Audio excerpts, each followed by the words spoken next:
Okay, very good. Welcome to the first Friday entrepreneurship call with K-State Research and Extension. And we welcome all of you. I know that others will be joining us, but as you come into the room, we'd love to know who's here and what your role is. So in the chat, if you would add who you are, and we'd love to get to know you. As always, the call is being recorded, and you will get a link to the website after when it's posted and a copy of the PowerPoints. We have two great speakers today, and I'm so pleased to welcome them. One of them, the first one is Ryan Vincent. And I know there's been a lot of interest in this call because affordable livable housing is a challenge in everybody's town, whether it is Topeka or Walker or Victoria or Hayes or wherever you are. And so Ryan Vincent is the executive director of the Kansas Housing Resources Corporation. And after he's finished telling us about those programs, Kayla Savage is going to share about other programs. And I think one of the things I'm really proud about in Kansas is the way that all of our state programs work together to make a seamless system for Kansans. So Ryan, take it away. Thank you. Well, good morning, Nancy, and good morning, everyone. So good to see so many familiar faces as well as a lot of new ones across the state. I guess a little backstory, Nancy and I have known each other for a lot of years. My brother is married to Nancy's daughter, and so I have not only gotten to know her in a professional setting for a lot of years, but she's watched, we've gotten to share some Thanksgiving tables and 4th of July fireworks and lots in between. Nancy's a wonderful person and a real asset to our state and K-State Extension. So kudos to you all for being on this call today, for your interest in housing. It is a huge issue in our state. I understand I've got about 20 minutes and I've got a lot to cover, so I'm going to dive right into the material. But know that I'm going to be covering a lot in these slides. I believe the slides will be sent to you after this presentation. They've got links that are embedded inside, so you can learn more about each program, about the program staff that run our programs. But just know that there's a lot of content and we've got a lot to cover. Let me take just a moment to kind of give you an overview of what to expect from the day. We recognize that a lot of you may not know much about KHRC, who we are, what we do. We know that generally people get that we've got housing challenges in our state, but I'll take just a moment to talk about them. I'm going to highlight some of the programs that we administer in normal times, and then in response to this pandemic that has changed all of our lives so dramatically. I'm going to update you on our emergency housing programs and how we've responded to COVID. But most importantly, I'm going to leave some time at the end for questions. I assume after Kayla's presentation as well, because we want to have a dialogue and really hear you as community members across the state. But before I dive in, I always like to take just a moment and remind people that why home matters. I think sometimes just the fact that we live in homes, we inherently get why homes are necessary for healthy families and healthy neighborhoods and healthy communities. But we've put a little clip together just to kind of visualize why home matters. So sit back just a moment and enjoy this clip.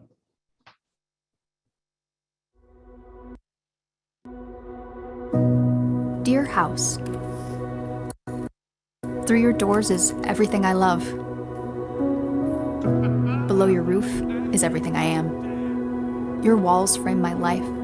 Your table is the canvas for my autobiography. Every scratch shares a story. Every meal is a memory. You weren't built brick by brick. You were built moment by moment. In you, we can disagree, but not divide. You give us room for science and silence. Even during the worst, you bring out the best in me. Your purpose is shelter, but you provide me with so much more. Dear home, thank you for the celebrations, for the peace of mind, for the lessons. In you, I have learned, I have loved, I have lived. Kansas Housing Resources Corporation helps Kansans access the safe, affordable housing they need and the dignity they deserve. So I love the video. I think it's just such a nice reminder of the importance of home. It's something that living in a home that sometimes we all take for granted, and yet I'm honored to work at a place that we unlock home for citizens across our state. Let me give you a little background on KHRC, who we are, what we do. As far as who we are, we used to be part of the Department of Commerce years ago, and we are now a self-supporting nonprofit public corporation. We administer a variety of housing and community programs in the state. As far as what we do, our mission is simple. We help Kansans access the safe, affordable housing they need and the dignity they deserve. And I stress dignity because in every piece of the process, in everything that we do here at KHRC, we ensure that the folks that we're serving are treated with the human dignity that they deserve. As far as who we work with you. We work with government officials and K-State Extension folks and community members. We work with mortgage lenders and realtors, homeless advocates, government agencies. If you live, breathe, shop, or do any business in the state of Kansas, you are a stakeholder of Kansas housing. We'll go to the next slide here and just give a little overview of the wide gamut of programs that we traditionally administer. They are everything from emergency housing through community solutions and housing development itself. We provide homeownership and energy efficiency, as well as a healthy compliance aspect. I'm going to briefly touch on each one of these, but know that there's a lot we could talk about, and I'd really encourage you to take the time and to click on each link when you get the presentation. Starting with community services, we know that there are folks that are unsheltered across the state. There's folks that are facing eviction, which we're going to be talking about later. We are so honored to have funds through HUD for our Emergency Solutions Grant, through Health and Human Services for our community action agencies that can fund not only shelters and rapid rehousing, but we also have assistance to go to CSBG agencies for transportation, for food services, for a variety of different anti-poverty needs for the citizens of our state. We also administer tenant-based rental assistance through our home funds through HUD. These funds can be used for rental, security, and utility deposits assistance, and that's around during traditional times, and we're so grateful for that. Click on the link, find out who the service provider is in your community, and if you hear about folks in need, we've got these great program partners, whether it's the ESG service providers, CSBG, or even these TBRA administrators. You'll see a theme here. There's a lot of acronyms in the housing world, so bear with me as we go through them. One other area, though, going back to community solutions, is that we do have a weatherization assistance program, and I always like to highlight that one because I think it's kind of a cool program because it addresses not only the effects of high utility bills, but the cause of them. We will go in through our service providers around the state. We will provide free weatherization upgrades to qualified homes so that occupants can enjoy, and that can be tenants or landlord, tenants or homeowners can enjoy savings month after month after month. That addresses not only those high utility bills, but also ensures a healthier home, continued comfort through these hot summer months and those cold winter months that we have here in Kansas. We get funds through the Department of Energy and through some of the federal LEAP funds for the state. So it's a cool program, and I encourage you to check it out. So that's our Community Solutions Division. We also administer a housing development division at Kansas Housing. And before I dive into this program, I think it's important to just take a step back and talk about why we have an ongoing housing problem in our state. We're not unique. Every other state in the nation has it. We have a lack of quality, safe, accessible, affordable housing. And I've heard it described by the National Association of Home Builders very succinctly. They call it the 5 L's that are our housing problem. Those are a lack of labor, and that's skilled contractors. It's a lack of lots, buildable lots. Lending, there's trouble getting loans. Lumber, the price of lumber and other materials just keeps going up and up and up. And then laws that for whatever reason are affecting the ability to develop housing. So those 5 L's are part of that traditional problem of housing of causing the lack of safe, accessible, affordable housing in our state and across the nation. We'll talk about that a little bit later, but I think that's important to understand because that's why we have programs like our housing development programs. We have a low-income housing tax credit where we get tax credits from the Department of Treasury that we award to developers across the state. If you drive through any community, rural or urban alike in the state, and you see multifamily developments being built, they're most likely financed through this program. We also have a home rental development program. We have a National Housing Trust Fund program, which again, I could go into depth on each one, but the important thing is that it's funds or tax credits that close the gap to get housing developed when it otherwise wouldn't be. This is governed through our qualified allocation plan, which is on our website. Last year, we actually had a few less developments because we had less credit available, but we still awarded 13 developments through tax credits, totaling over 1,000 homes for our citizens. But we always think that pictures show a few are better than the words. So we'll go to our moderate income housing program, and then I want to definitely show you some pictures of our developments. Moderate income housing is important to talk about though, because we have a certain segment of our population that makes too much to qualify for our affordable or low income housing programs, but they don't make enough to meet the basic needs to build a house or rehab it in our market. These are our teachers. These are our nurses. These are our firefighters. They're people that we need in our communities, and yet they can't afford a home. That's why we're honored to get a small amount of money from the state each year. We get $2 million that is immediately passed through to communities like yours. We're able to fund infrastructure. We're able to fund actual housing development. We're able to provide single family and multifamily purchases. It's a wonderful, flexible program that's responsive to local needs. There's never enough resource when you're talking $2 million statewide, as you can imagine. But it's a wonderful program to start with as we build and increase the reach of our office. So let's go to the next slide. I want to show you some pictures now of what we can do. I think that there's still misconceptions about what affordable housing is. Some of us still have those images from the 70s and 80s of these high-rise buildings that may not fit into our communities as well.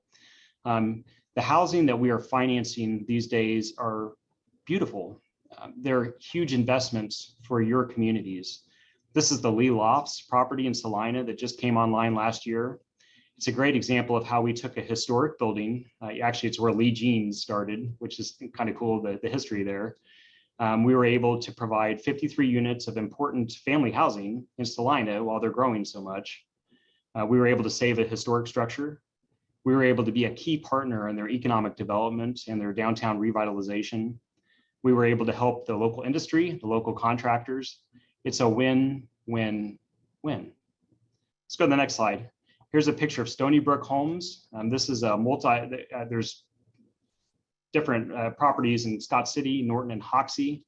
As you can imagine, this is some of the only housing being built in these small communities, and yet so vital for the economic health of that community, as well as just the overall health of the people. This provided single family units that will eventually be converted into homeownership. So just a nice scattered site example of what we can build. And again, a beautiful property. Next slide, please. Here's an example of what we can do for our special needs stakeholders around the state. We recognize that persons with disability or seniors or a variety of different audiences may have some special needs, and we're able to finance beautiful, accessible housing. This development happens to be in McPherson, a growing community, and we're honored to not only build the housing, but ensure that there's supportive services associated with it. Go to the next example, which is actually in Dodge City. This particular development is an example of what we can do with our moderate income housing program. We were able to build not only a duplex and a single family home, but a total of 14 units through this. But it's a nice example of how we were able to partner with Dodge City Community College building trade students. We realized that if we're going to have a future in addressing our housing needs, we need to start thinking about how to engage new skilled contractors. So not only are we financing the actual housing, but we're investing in our future workforce. And this is a nice example of what can come about from those types of partnerships. Let's go to the next slide. And here's an example from Atchison. This is a historic YMCA building. This is before the rehab. We were able to finance 16 units with MIH, moderate income housing households. Another example, it's downtown. We were able to save a historic structure, and it's much needed housing for a community that has so many jobs growing in Atchison, Kansas. Here's a next slide, and just an interior view, which I think just demonstrates the quality.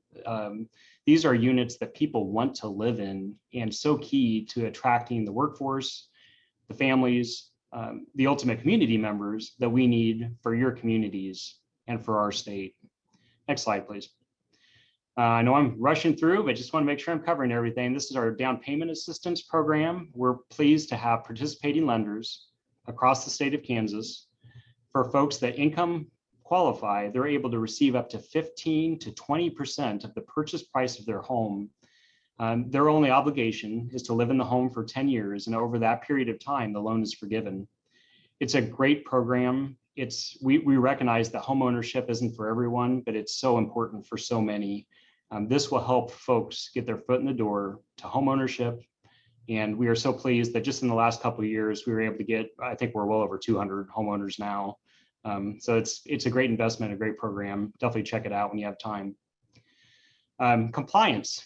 Compliance is never fun to talk about, and yet it's very important. We recognize that we're making long-term investments. We want to make sure that the dollars are spent to serve those that they're intended to serve, that the properties are maintained as good investments for your communities so that you ultimately have good neighbors. We're pleased to have staff that travel all over the state to make sure that our properties are built well, that they're serving those that they should serve, and that they're maintained. And that's a key part of the job that we do at KHRC as stewards of government funds. So let's talk about COVID and how our world has changed. I've been saying for this last year and a half how home has never been more important than it is right now. Home has always been a place for shelter and for healthy families and for healthy communities and neighborhoods. But suddenly, as Nancy shared earlier, we're working from our homes. We've been schooling from our homes. We shop from our homes. We participate in healthcare and we worship. We have community meetings. Home has become the hub of everything. And when people are at risk of losing their home, they're at risk of losing everything that connects them to the outside world. I can talk more about that later, but first, watch this little clip that I think does a nice job of telling that story. Dear home, thank you for everything you have given us. For the shelter that you provided, which gave space for life lessons. Now, life lessons are coupled with school lessons as bedrooms become classrooms. Housework happens alongside office work because kitchen counters are also desks. And now, community looks a little different. Worship looks a little different. Healthcare looks a little different. But in all, you remain constant. Oh, home, you have provided us shelter. Hey guys, breakfast. But more importantly, you have provided us space for love and for life. Your door opens to introduce us to the adventure that awaits in the evening, and it secures the things that mean everything to us. Each turn of the doorknob is a handshake that reaffirms our commitment to each other. Because right now, home means more. And when we return, we enter your familiar embrace to a feeling that is as incredible as it is indescribable. Every Kansan deserves safe, affordable housing. Kansas Housing Resources Corporation is unlocking home.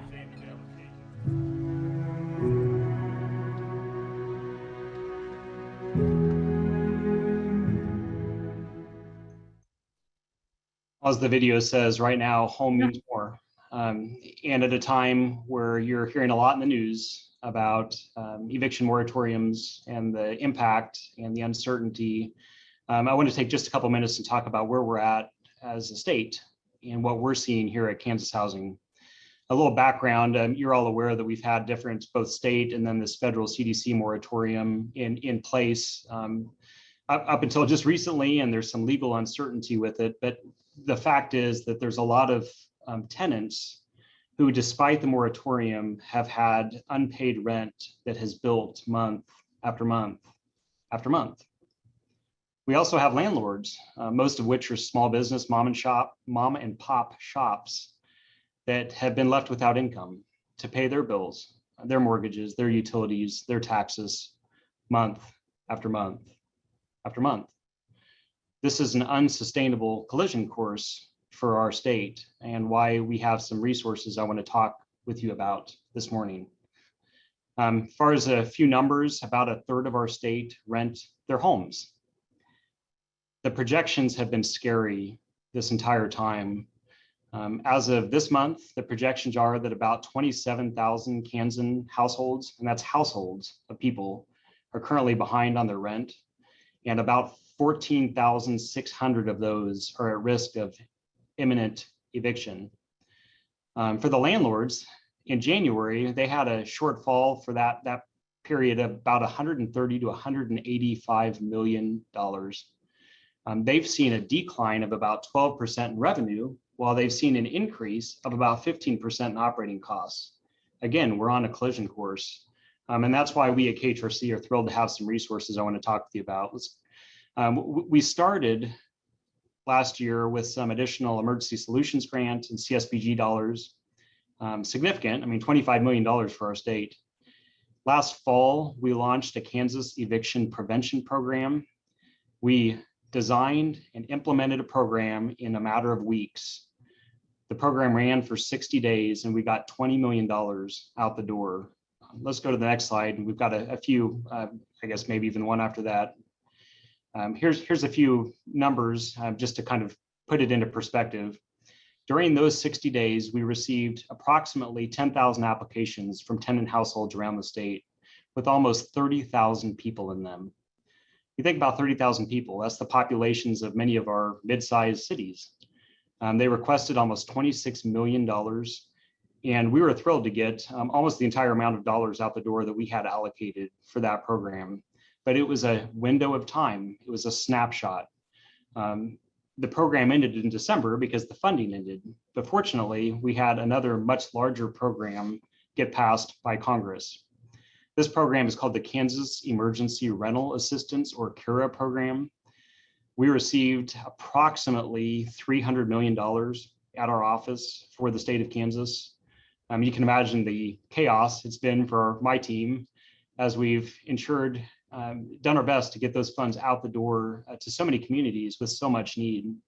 We launched the program March 15th, and I am thrilled to say that we have already served over 4,500 households that sent another payment out this week since this metric was posted, but with almost $25 million in rental, utility, and internet assistance. So the message that we're trying to get through with everyone is that we recognize that this moratorium, whatever its legal standing is putting challenges on tenants and on landlords alike. For tenants, we encourage folks to apply. We want you to apply for these available resources. We're not going to run out of money. For our landlords, the message is don't evict. Apply for KERA with your tenants. Make yourself whole. So that's something that we want to make sure that we're kind of pointing out. And I see this text message, is that 25 billion or 25 million? The 25 billion is actually federal dollars for the entire program. The 25 million is how much we've dispersed to date from the KERA program. But we do have approximately almost 300 million through 2025 for this program. So far, we've served more than half of those applications that we've received. So we're thrilled that we're able to get those dollars out the door to your communities. Let's go to the next slide. I want to make sure I'm getting this on your radar screen too, is that all along we've heard from homeowners that have also been suffering during this pandemic for the same reasons that many tenants are. They may not be able to make their mortgage payments, and luckily we have a resource available in the coming months for them as well. Congress passed a homeowner assistance fund. We've got approximately $56 million available in our state that will be flowing through Kansas Housing. There will be information on our website in the coming weeks. As we finish the design of the program, we'll be having some public input opportunities for you to give us some ideas for how to design within the parameters of the program. Abby from my team just posted a link to sign up to learn more about half or about any of our programs. We'd love to have you sign up for our contact list with so much happening at our office right now. But wanted to definitely get that on your radar screen. And as I wrap up, a couple other quick things to mention before I turn it over to Kayla. I'm thrilled to say that we now have our first statewide housing needs assessment in 30 years in partnership with the Office of Rural Prosperity. We have a consultant who is very familiar with Kansas communities that's been working hard this last year. They have been having listening sessions that I've had the honor of participating in. We've had almost 100 listening sessions. We've had hundreds and hundreds of different participants in these sessions. We've had a public input survey with over 4,500 people participating. The goal is to get as many stakeholders involved so that we can learn about not only the state's overall housing needs, but the regions within our state, as there's differences and similarities. As far as timeline, we've wrapped up the initial listening tour. Our team is putting together the plan itself, which we will be sharing a preliminary plan late this summer, early fall. We'll have another kind of a roadshow, and then by December, we'll have a final plan.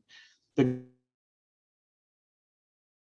data, when we're in your communities, that will help us understand your need, that will help us allocate our existing resources, and will also help us talk to our policymakers about where we have gaps. We recognize that there are not enough resources, particularly for that moderate income housing need that I talked about. So we're hoping that this type of data can help us have educated discussions with Congress, with our legislature, with our communities, with our employers, with you. Final slide here is our housing conference, which is only a couple weeks away. Today is actually the early bird deadline, so you can still sign up and get your early bird registration. I think Nancy may have sent out a link a couple weeks ago, so thanks to Nancy for doing that. This is our annual conference. We're in our 16th year. Abby just posted the link to the conference as well.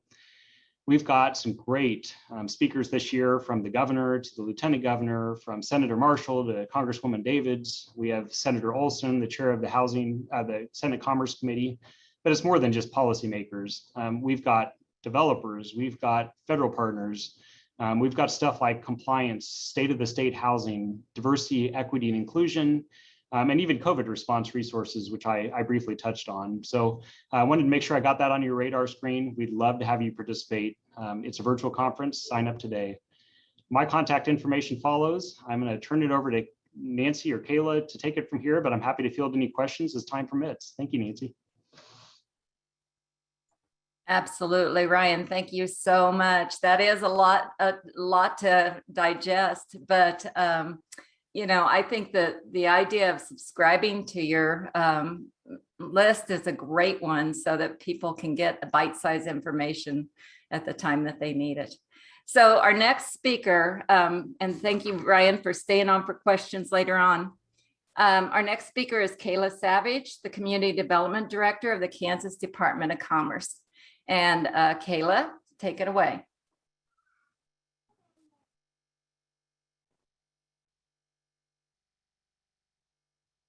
And I can see your slides just like we want to, so. Whoops. I just had to get myself unmuted. Okay, now we're seeing we're not seeing the presentation one. Okay, let me get myself here just a second. It's a lot of coordination. There we go. Now you're ready. Thanks, Kayla. Okay. Let me get to my notes slide here.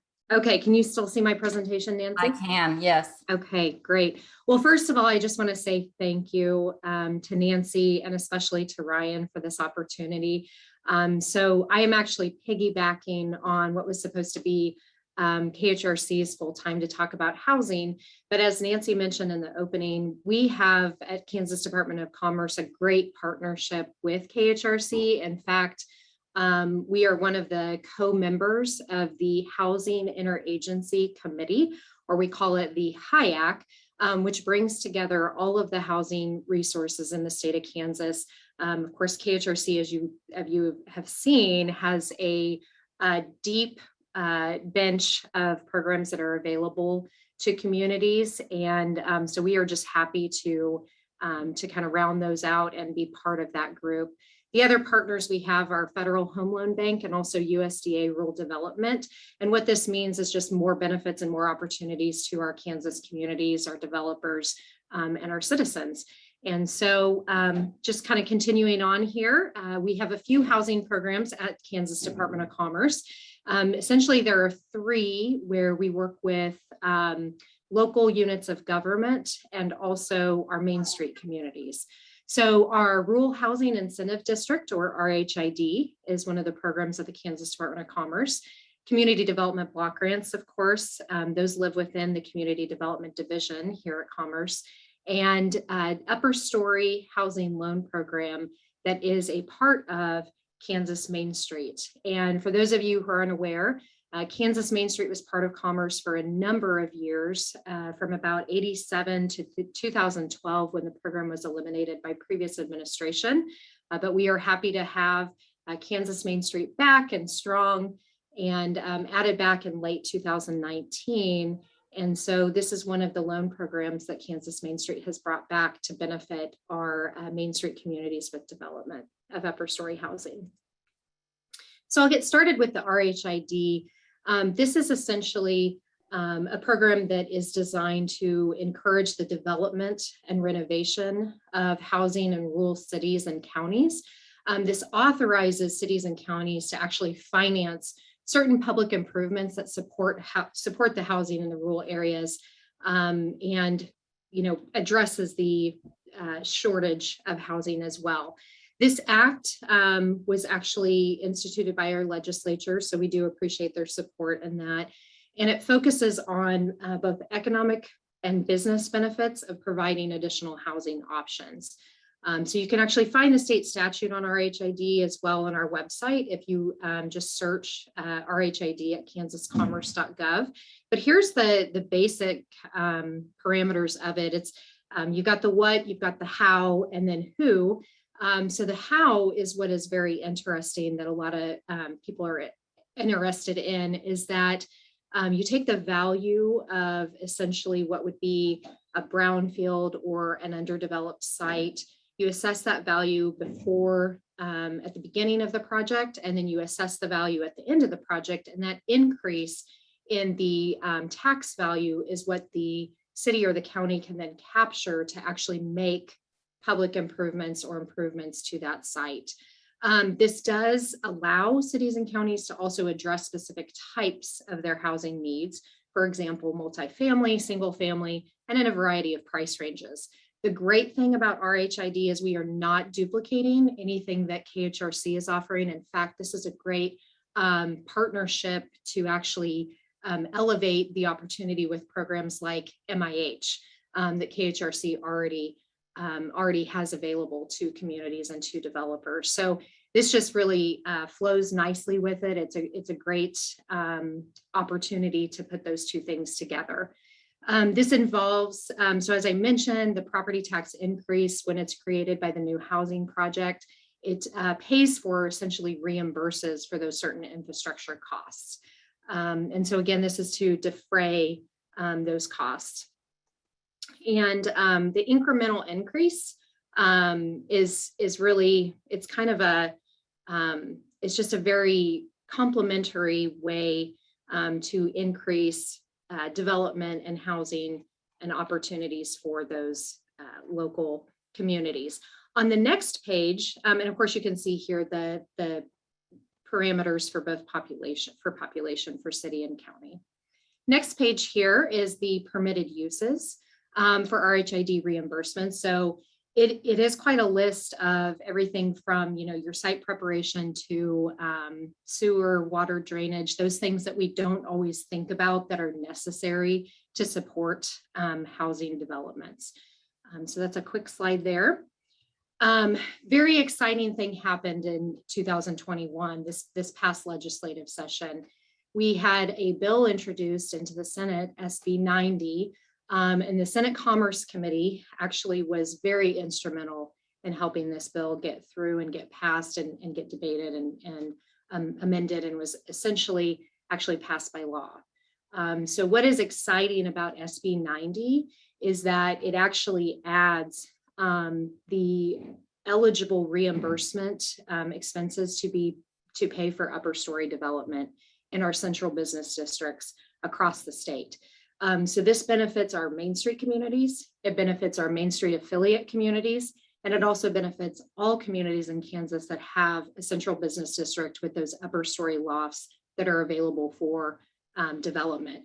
For a number of years, we're all familiar with stories of a building that has great bones and has great structure, but essentially it's been underutilized in the second or third story. And this addition to RHID just expands the opportunity for our communities across Kansas. So we are incredibly excited about this opportunity. And as you see on the slide, the development is focused on buildings that are 25 years or older and in that central business district. And again, this is an action that actually enables another tool for our communities to address their housing stock. And it specifically allows for the vertical renovations. And so again, just that second and third story that we're trying to have housing in addition to the traditional sense of housing and communities as well.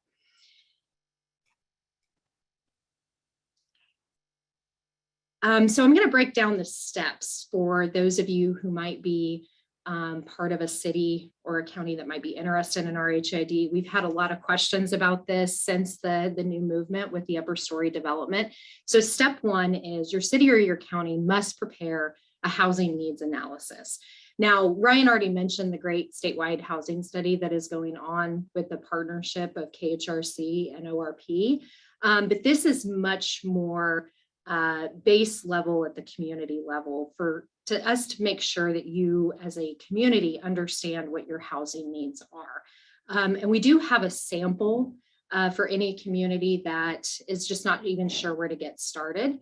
We're happy to share that. And of course, you can see here on this slide what that housing needs assessment needs to include.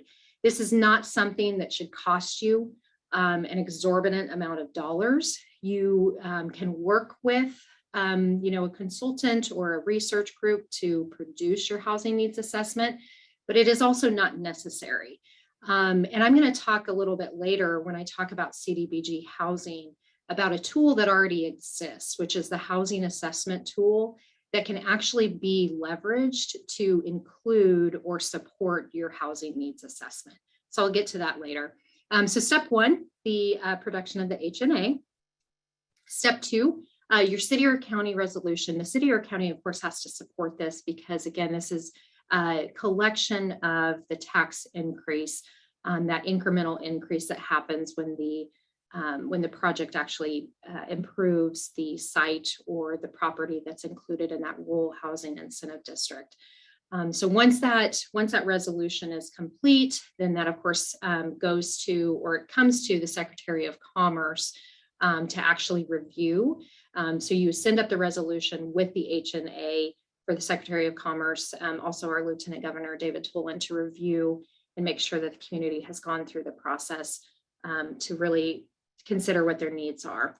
And then step three, the city or county redevelopment plan needs to include that legal description for your rural housing incentive district.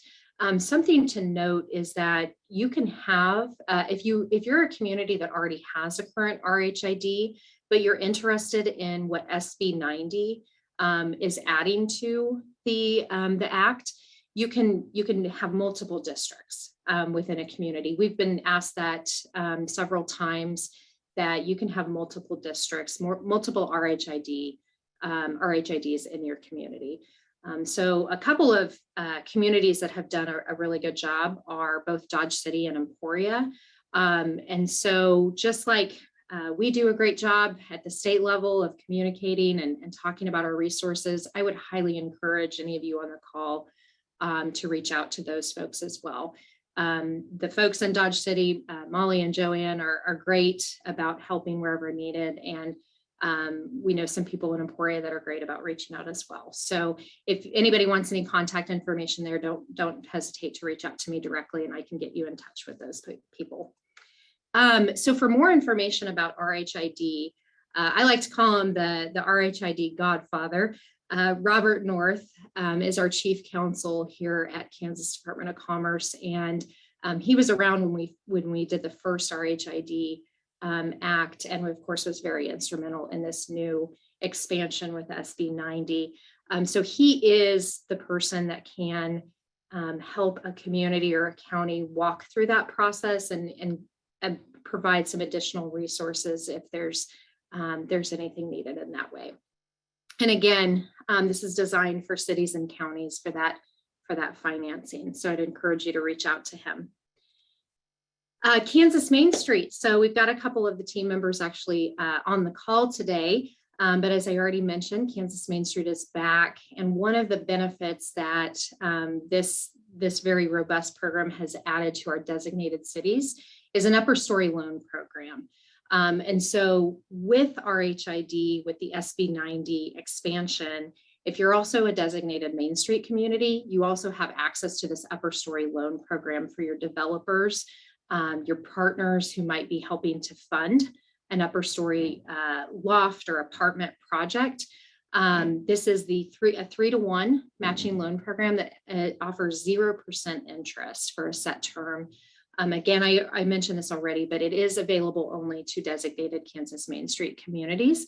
And if you have questions about that program or want to know more, you can contact Scott Sewell. He is our director of the Kansas Main Street organization here at Kansas Department of Commerce, and his email is right there. And then the last thing I'm going to talk about is our long-standing community development block grant program that, again, it's funded much like some of the programs at KHRC, is funded through HUD, so Housing, Urban, and Development. So it's a federal funding program, and our CDBG housing program really focuses on housing rehab and keeping that current stock that you have in your community viable and valuable for both homeowners and renters. So this is available and eligible for all Kansas communities, with the exception of those entitlement cities, is what we call them. They are listed there. It's easier to list the ones that aren't eligible than list all the ones that are eligible.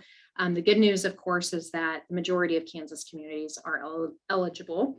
I should note that these entitlement cities, though, that are listed here actually receive their own direct benefit from housing and urban development, their own CDBG allotment. So they are not being excluded. They just happen to get their allotment directly to their community. And of course, the housing project must meet one of the national objectives of HUD. And those are 51% LMI, urgent need, or addresses slum or blight. And the first step really is for the community to complete that housing assessment tool that I mentioned at the beginning. And then they participate in the housing interagency committee meeting, which again brings together all of the housing resources in the state so that the community can determine what incentives or what benefits they should leverage and put together the best formula possible to address their opportunities or challenges in their community around housing. So I'm going to start with the HAT because that's really where this does start for every community. It's 4 parts. It's actually being developed right now into a completely online form rather than a fillable form. But there's 4 parts where you talk about your stakeholders and organizations. You will address your demographics locally. And then you'll also want to talk about your past actions and also your current infrastructure. Again, talking back about RHID or talking earlier about RHID, that infrastructure is incredibly important to have in place for those residents because you don't want to, kind of build the bridge to nowhere, if you will. And that's another thing that I kind of miss talking about SB 90 and RHID and the addition of upper story housing. I'm a Main Streeter at heart, so it means a lot to me that we added something that actually benefits where there's current infrastructure already in place. So it's really smart growth strategy, and I love that. So I'll just plug that in there.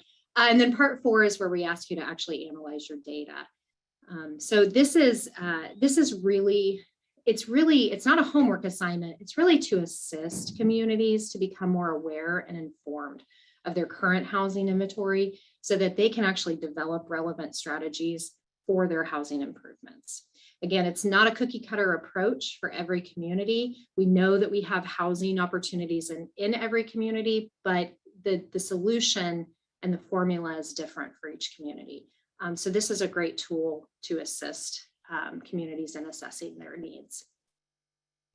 And then, like I mentioned, the Housing Interagency Advisory Committee, or HIAC. We love our acronyms at the state level for sure. So it includes us at the Department of Commerce, KHRC, as I already mentioned, and then USDA Rural Development, and also Federal Home Loan Bank, which, unlike the name points to, they are actually not a federal source. They are a private source of funding here in Kansas. So again, this was actually created to provide guidance and information about our Kansas housing programs and resources. And so the process behind this is that the community will complete their housing assessment tool. They submit that to the HIAC. And then within 2 weeks, we coordinate a meeting. I'm sorry, I said that wrong. They need to give us the hat within 2 weeks of their scheduled HIAC visit. And we've been, thanks to COVID, we've been doing those all virtually. It also enables, though, a large group from the community, city commissioners, your local people, your realtors, any volunteers that might be involved in your housing efforts or your housing authorities. It makes it more accessible for folks to join from wherever they are. And very important about the HIAC is that this is community driven.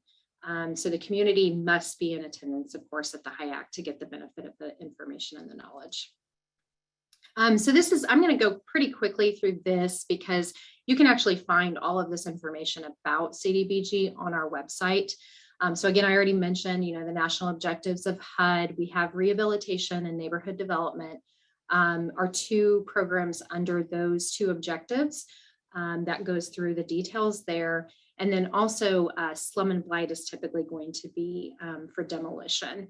We really we want to encourage communities to look at this program when they have good housing stock that might have just, maybe went through a couple of owners or one owner that is just not in the best shape or best condition that it needs to be. So we want to encourage that rehabilitation or neighborhood development. Pressure is always on when your neighbor mows their yard or puts in new flowers or paints their home. That's the goal with this, is to reduce that slum and blight and have a little bit more pride in the community as well. The homeowner rehabilitation, there's the minor and moderate or substantial. And then of course there's the abatement piece as well. Again, this is available on kansascommerce.gov. /CDBG. So you can find all of the detailed information there. And rental rehabilitation, again, is a single family home. And this can be mixed rental income, but a little bit there as well.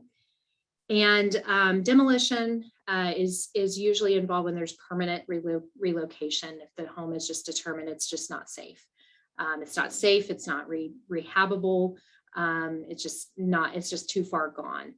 Neighborhood development is actually a relatively new addition that we have made to our CDBG housing. And this is great because, like our HID, it includes the addition of the infrastructure in the target area. So importantly, things like your sidewalks, curb, guttering, that sort of thing. And then there is an emergency piece there too. And here we have our table of our maximum amounts. And so that's going to be the maximum amount that a community can apply for their housing rehab grant application or their project. It's important for me to note at this point that like all federal programs, these grants actually are awarded to the local unit of government. So what is really important here is that local unit of government, as in the city, to have a good relationship with their community and assessing their housing, and also getting the residents signed up that want to benefit from these improvements. I want to just take a minute here. I mentioned, I've talked about the HIAC several times and our partners. Commerce does host a website with all of our housing resources in Kansas. So it's a one-stop shop for your benefit. And we have it here at this website that's listed. You can also just go to our website and just search Kansas Housing Resources and it will come up. But again, this is a great list, a one-stop shop where you can actually see all of the different programs, with the exception of the very important COVID-related relief that KHRC is working on. These are our typical programs that are listed here that you can dive deeper into and find out more about. And with that, I'm going to go ahead and end my presentation and just thank you all, and ready to take questions whenever. And again, appreciation to both Nancy and Ryan today for allowing me to join. Our goal is to get the information out to the communities, and this is a great avenue to do that. I'm Peg, and I have a question. Go ahead, Peg. Okay, I didn't introduce myself very well. I'm really representing the BCCF, Bull City Community Foundation of Alton, Kansas. It's a little tiny town between Osborne and Stockton. And we are trying to get information on affordable housing for new people moving in. We've had people that want a place to live and can't find it. But that's what my mission is today. But I have a question that came up while I was listening here to Ryan and Kayla. Are you aware of the tremendous flood that Natoma had in mid-May? It kind of wiped out the whole floodplain, and there are people who have uninhabitable houses, and FEMA has wiped their hands. They said they're not big enough, not a big enough project, and they are struggling. There are people who are ready to move because they can't get help for major fix-ups or to rebuild. Are any of these programs suitable for that? I'm going to take it, Kayla, or you want me to start? Ryan, if you want to address the housing, Peg, I just wanted you to know that yes, we are at Commerce. We are aware of the Natoma flooding. We're reviewing right now the damage that happened to your post office there, or to the post office there, to see if that would be eligible for urgent need funding. I will just tell you that the struggle right now is that building is privately owned, but the post office is a government function. So we are awaiting a response right now from HUD in DC, whether that's eligible or not. But Ryan, if you want to talk about the housing, the housing is my big concern. Yeah. Absolutely, and it's a great question, Peg, and I wish there was a simple answer. The immediate answer is that yes, we do have programs that can assist with development, but they're not emergency response programs. And that's the challenge with housing generally, is that, we develop housing, but often it takes 2 years to get from the beginning to the actual occupancy of a lot of the housing. And that's just the nature of building. We've got resources, but they're through various programs. And the best place to start is to contact our team. Kayla and I talk regularly.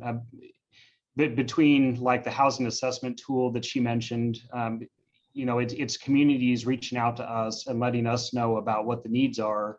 But I'll be real honest, we're still dealing with housing shortages in Southeast Kansas and in Greensburg that came from disasters from late, 10 years Wow. ago.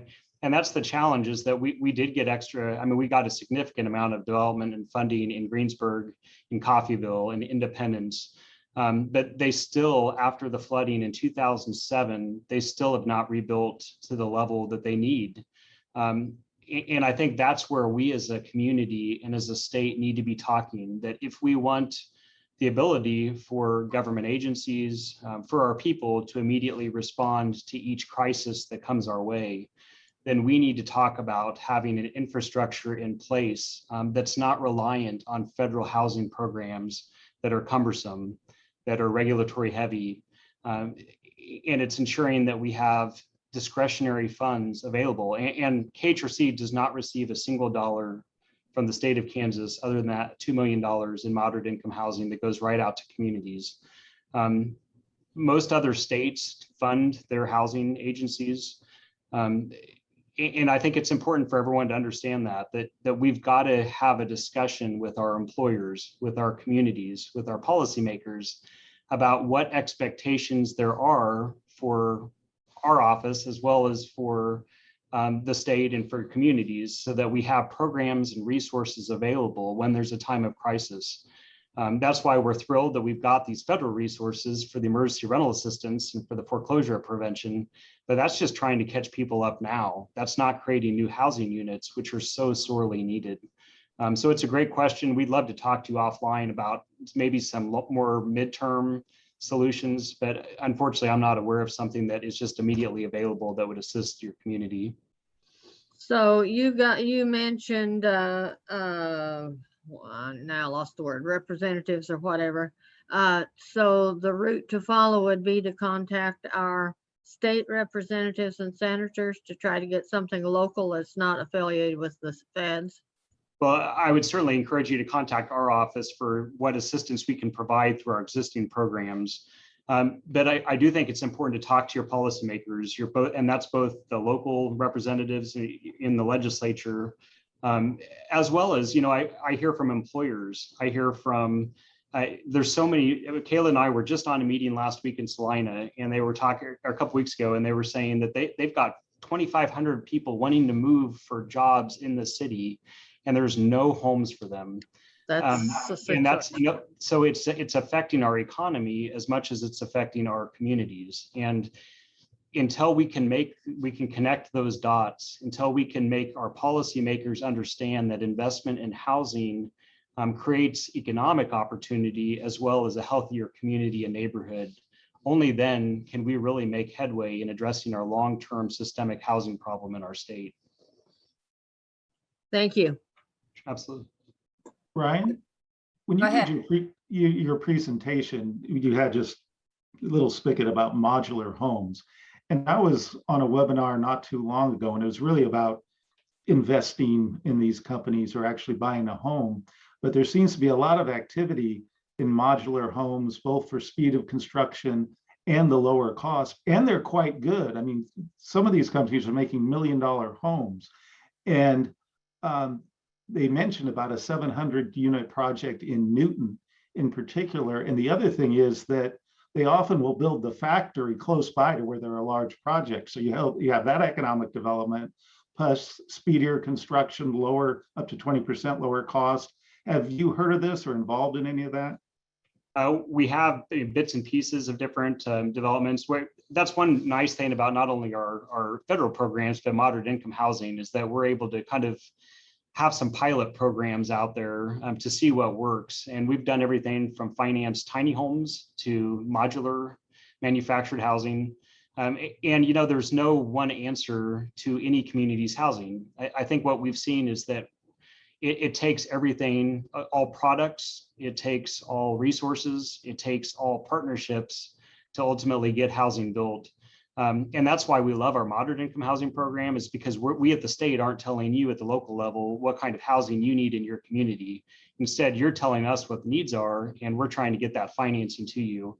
And that's essentially how all of our programs work, even at the housing tax credit program. It's a developer-driven process.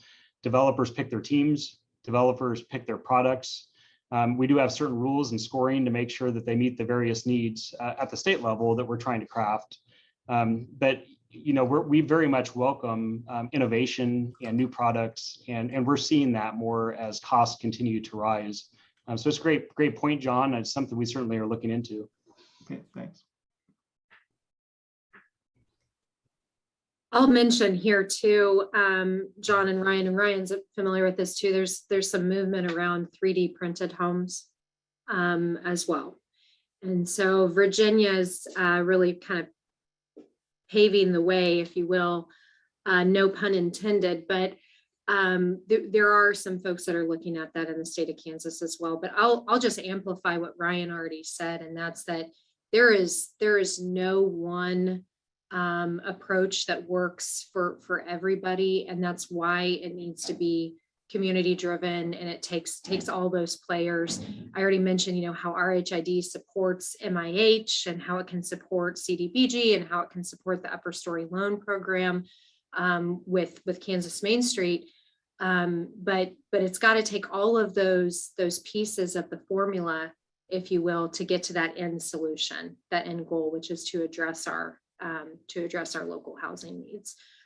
So I would just encourage this group to, stop at no end, to be loud, to be asking direct questions of folks, because it's going to take all of us working to that end in the spheres that we do work in. And I will also mention here, as a previous board member of Kansas Rural Communities Foundation, and also appreciative of the foundation work that our state has been doing. That's another resource that Kansans, we are great about caring about our legacy. And so our foundations are also another really powerful source and partner to bring to the table. So I would highly encourage all of you that have connections there or know what I'm talking about. There are some people doing some really amazing work with that. And so we got to leverage all of those possibilities to answer this. Great. That's fantastic. We're running out of time, and I want to honor the time that you have. Ryan, do you have one last thought about why would somebody want to come to the housing conference? What can they add by coming to that? It's a great question, Nancy. And I guess my response would be, it would be a chance to continue this dialogue that we are having in every region of our state right now, whether it's with employers, with community members, with policymakers, with nonprofits. We know that there's a crisis right now, and we're thrilled to be a part of the response to that. And that's going to be covered at the housing conference. But we're also going to be talking about some of the underlying problems that have led to the crisis. That's everything from inequalities in our society to stagnant incomes, to lack of builders, to how to make our existing products and programs work better together. But these types of conversations happening organically at the local level that translate to state conferences, translate to the legislature, translate ultimately to policy and funding and solutions is what we all need to be working and owning into the future. So you've already taken the first step by being on this meeting, and partners like K-State Extension are key to it. Thank you for the work you all do. We're so appreciative of it and see it almost every day, and just appreciate being a part of this conversation today. Thank you so much. In my social advocacy work, I've often thought, wonder if nobody showed up. If nobody showing up doesn't mean anything will happen, but if nobody shows up, then you can be sure nothing happens. So thanks for that little blurb. I'll send out another link to that as we go. Next month, our speaker is Becky McCrae, who has been a popular participant, a presenter. She is the co-founder of Savior.town, and she will be talking about the efforts she's seen across North America to improve rural housing. She's aware of this call, and we'll check in with these resources and try to make those links.